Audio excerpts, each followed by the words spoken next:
सो last week stock market सिर्फ 3 दिन के लिए ओपन था। एक बार अंबेडकर जयंती और फिर गुड फ्राइडे की छुट्टी थी। सो 5 में से 3 दिन के लिए ही मार्केट ओपन किया और उन 3 दिन में भी निफ्टी 4.5% ऊपर चले गया। आजकल मार्केट ऐसा वॉलेटाइल हो गया जैसे कि हम क्रिप्टो मार्केट में हो, ना कि इक्विटी मार्केट में। तो चलिए हम हमारा वीकली एनालिसिस कर लेते हैं। क्या हालचाल इन्वेस्टर्स, मेरा नाम है गोरक्ष और मैं हूं एक स्टॉक मार्केट एनालिस्ट और आप देखना शुरू कर चुके हैं weekly analysis with the doji.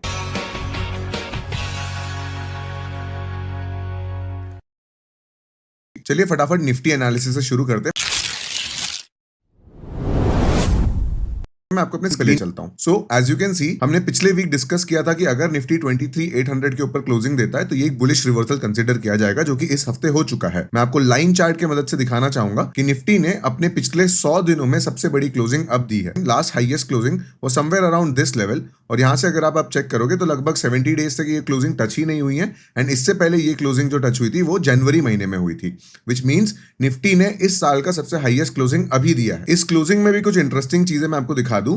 देखो, पहले भी हम लोग ने देखा था कि मार्केट ऐसे ही गैप अप करके ऊपर गया था, तो फिर पूरा ही गैप फिल करते हुए नीचे भी आ गया। इस बार फिर से मार्केट गैप अप करते हुए ऊपर गया है, but economic data, inflation, crude oil price, ये सब फेवरेबल है स्टॉक मार्केट के एंड बिजनेस मार्केट के। सो ऐसे में मैं आपको गैप्स के ऊपर में भी एक इनसाइट दूंगा, बट उसके पहले हम लोग निफ्टी का एनालिसिस कर लेते हैं। So as you can see, Nifty ने पिछले वीक अपने सपोर्ट से लेकर रेजिस्टेंस तक का पूरा जर्नी एक 3 दिन की सेशन में, बेसिकली एक वीक में ही कवर कर लिया। And now we have a closing above 23,800। In fact 23,850 की क्लोजिंग आना एक अपने आप में पॉजिटिव साइन होता है। So as of today we are not in a bear market and this is a positive sign. So what will be the next immediate resistance, हम ये प्लॉट कर लेते हैं। मैं support resistance generally intraday time frame या weekly analysis के लिए 30 minute time frame पे करना प्रेफर करता हूं। सो नेक्स्ट टारगेट और next resistance that the Nifty can face will be somewhere around this level. This is अ 24,200 का लेवल है। सो अगर बेसिकली अभी निफ्टी अगर बुलिश मोमेंटम कंटिन्यू करेगा तो 24,200 को next target as a touch करेगा, फॉलोड बाय सीधा 25,000। क्या ये होगा ये तो हमें अगला हफ्ता ही बताएगा। एज एन एनालिस्ट हमारा काम होता है ये पता करना कि भाई नेक्स्ट इंपॉर्टेंट लेवल क्या है, what will be the crucial support. देखिए, दिस विल आल्सो, देखो as of today we have a bullish view. तो सपोर्ट बेसिकली हमको तब देखना होता है कि मार्केट गिर के कहां आएगा। सो पहला सपोर्ट तो इमीडिएटली 23,300 ही रहने वाला है, और अगर इसके नीचे क्लोजिंग आ जाए, बेसिकली 23,200 300 के नीचे अगर एक 30 मिनट का क्लोजिंग आ जाए, तो इतना बड़ा जो गैप अप हुआ था ना,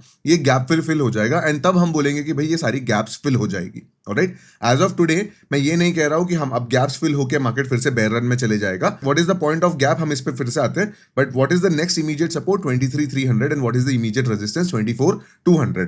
अब ये गैप की थ्योरी मैं थोड़ी आपको एक्सप्लेन कर देता हूं। लास्ट टाइम जब निफ्टी ऐसे गैप अप करके ऊपर गया था ना, दिस वाज दिस रैली, तब मैंने ऐसा कहा था कि भाई ये गैप जो है, गैप के थ्रू जब ऊपर जाता है मार्केट तो ये सस्टेन नहीं करता है, जो कि आप देख भी रखते हो कि भाई मार्केट गिर गया था। अब फिर से मार्केट ने वही हरकत की, फिर से मार्केट इस बार गैप अप होते होते ऊपर गया है। सो मैं आपको ना ये चीज समझाना चाहता हूं एक दो स्टॉक्स के एग्जांपल से। एक मैं आपको पीआई इंडस्ट्रीज का स्टॉक दिखाऊंगा, ये एक मिड कैप कैटेगरी में आता है। इसको अगर आप देखोगे, इसको अगर मैं डेली टाइम फ्रेम पे करूं, तो इस स्टॉक ने बहुत पहले एक इतनी बड़ी गैप बनाई थी। आप देख सकते हो 2023 अप्रैल महीने में स्टॉक ने एक बहुत बड़ी गैप बनाई थी। तो ये स्टॉक ने फिर अपना नया ऑल टाइम हाई बनाया, देख सकते हो आप, एक न्यू ऑल टाइम हाई बनाया, फिर गिरा और फिर कहीं दिनों बाद अपनी गैप को फिल किया। राइट, सो गैप अप जब होता है मार्केट, या फिर गैप अप जो होता है कोई भी एसेट ना, तो हम ये नहीं बोल सकते कि अब वो तुरंत गैप फिल कर देगा, उसके बाद वो पूरा बुल रन अपना ले सकता है, और उसके बाद जब अगली बार बेयर रन आएगा तब वो गैप भी फिल कर सकता है। तो गैप के कॉन्सेप्ट में ये चीज आप समझो कि गैप अगर आज बनी है तो वो कभी ना कभी तो फिल होगी, बट क्या वो इमीडिएटली फिल होगी ये हम नहीं बता सकते। सेम मैं आपको एक मनापुरम के भी एग्जांपल से दिखाता हूं। सो मनापुरम फाइनेंस में भी यही कुछ ऐसा सेम इंसिडेंट हुआ था कि भाई देखो, मार्केट गैप अप हुआ, मनापुरम गैप अप हुआ, पूरा एक अपवर्ड रैली किया, और फिर जब गिर के आया तब अपनी गैप को फिल किया। तो गैप फिल जरूर होती है, पर इसका ये मतलब नहीं है कि अब हम पूरा बेरिश व्यू रखेंगे। यही एनालिसिस मैं निफ्टी के साथ में भी आपको बताना चाहूंगा कि निफ्टी में भले ही अभी रिसेंट टाइम पे काफी सारी गैप्स है, बट क्योंकि इकोनॉमिक डेटा अच्छा है, क्योंकि इंस्टीट्यूशनल डेटा अच्छा है, जो कि हम आगे वीडियो में चेक करेंगे, that is why for now I am not keeping a bearish view. Bearish view सिर्फ 23,200 की नीचे क्लोजिंग आएगी तभी मैं लूंगा। बेसिकली अगर ट्रेंड में कोई रिवर्सल दिखता है, बेरिश रिवर्सल दिखता है, तो गैप्स फिल होगी, otherwise I will maintain a bullish view. Let us now move to the open interest analysis.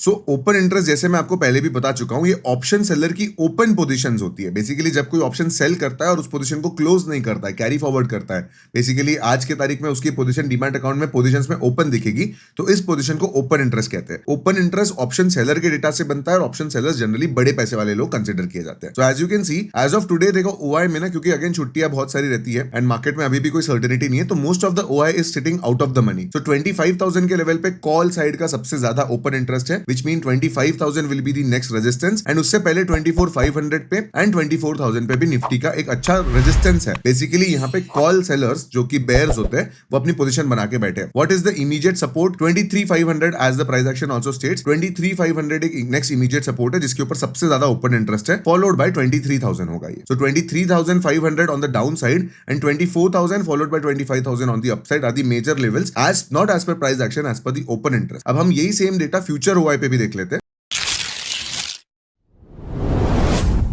So last week हमने चेक किया था, आप अगर वो वीडियो देखोगे तो आपको पता चलेगा कि फॉरेन इंस्टीट्यूशन की ओपन पोजीशन 24% बुलिश थी। लॉन्ग साइड पे सिर्फ 24% था और बाकी पूरा शॉर्ट साइड पे था। तो इस हफ्ते इंस्टीट्यूशन की बुलिश पोजीशन ऐड हुई है, which is a positive sign. मैंने पिछले वीडियो में भी कहा था अगर फॉरेन इंस्टीट्यूशन का ओपन इंटरेस्ट इंडेक्स के ऊपर में लॉन्ग साइड पे बढ़ता है या 30 से ऊपर टॉपल होता है तो हम ऐसा कहते हैं कि मार्केट में रिकवरी या फिर एक बुलिश मोमेंटम देखने मिल सकता है। सो नेक्स्ट वीक भी ये डेटा को हम ट्रैक करेंगे, सब्सक्राइब करके रखना। बट आई होप कि ये चीज आपको समझ रही है कि भाई डेटा इंप्रूव हो रहा है। इस इंप्रूवमेंट से मैं आपको नेक्स्ट एक डेटा दिखाता हूं, FII का कैश मार्केट परफॉर्मेंस।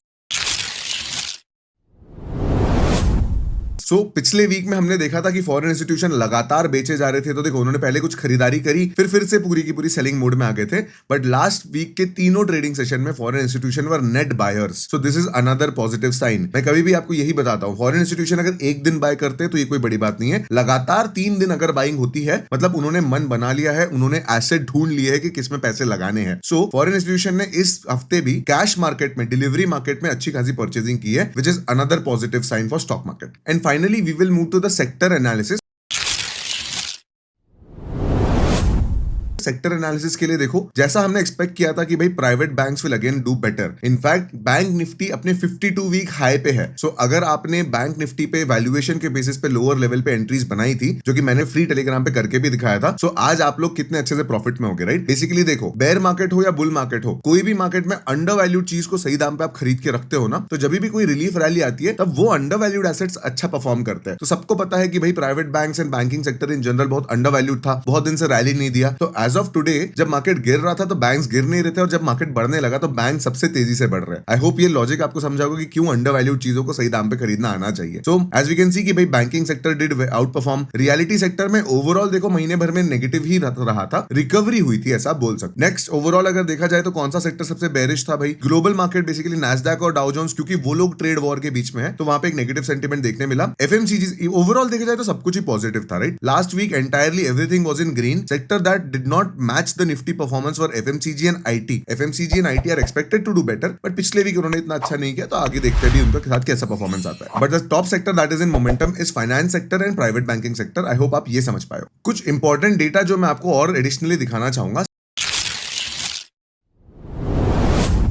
सबसे पहले मैं CPI डेटा आपको शो करता हूं। देखो ये CPI डेटा ना वीकली एनालिसिस का पार्ट नहीं रहेगा। अब ये डेटा आया है तो एनालिसिस हुआ है तो मैं आपके साथ शेयर कर रहा हूं, अदरवाइज ये जनरली वैसे भी वीकली डेटा आता नहीं है, ठीक है? CPI डेटा बेसिकली हमको बताता है कि महंगाई कैसी चल रही है। As of today you can see कि भाई पिछले सारे के सारे 3 इयर्स में आज से कम महंगाई कभी नहीं थी, मतलब इन्फ्लेशन कम हो रहा है। This is a positive economic sign. तो ये बताता है कि भाई देश में महंगाई कम हो गई है तो हम ब्याज दर को, इंटरेस्ट रेट को और कम कर सकते हैं, जो कि RBI कर भी रहा है। अब मैं आपको इंटरेस्ट रेट का डेटा दिखाता हूं। जैसा आप मेरे स्क्रीन पे देख सकते हो, लास्ट 2 मीटिंग्स में RBI ने डिसाइड किया है कि भाई हम इंटरेस्ट रेट को कम कर सकते हैं, और उन्हें कम कर भी दिया। जहां कुछ महीनों पहले हमारा रेपो रेट 6.5 पे था, अब वो 6 पे आ चुका है, which is a very positive sign. Businesses के ऊपर में डायरेक्ट पॉजिटिव इंपैक्ट आता है इसका, एंड बैंकिंग सेक्टर यही रैली एंजॉय भी करता है। और क्योंकि अब इन्फ्लेशन कम है तो ये इंटरेस्ट रेट हम और कम कर सकते हैं।